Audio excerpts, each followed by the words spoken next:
परमेश्वराच्या कृपेने आज माझे आयुष्य समुद्रासारखे विशाल आहे. मला उंच शिखरावर पोहोचवण्यासाठी मी परमेश्वराची आभारी आहे. देवाने माझ्यात सकारात्मक विचारांचा स्रोत केला आहे. देवाने माझ्या आयुष्याला फुलांसारखे सुगंधित केले आहे. माझे कार्य दुसऱ्यांना प्रेरणा देतात.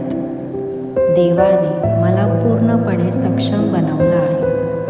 आज मी मोकळ्या वातावरणात राहून निसर्गाचा आनंद घेते. आज मी खंबीरपणे स्वतःच्या पायावर उभी राहिली आहे. मी स्वतःसाठी रोज वेळ काढत आहे व नवीन प्रयोग करत आहे.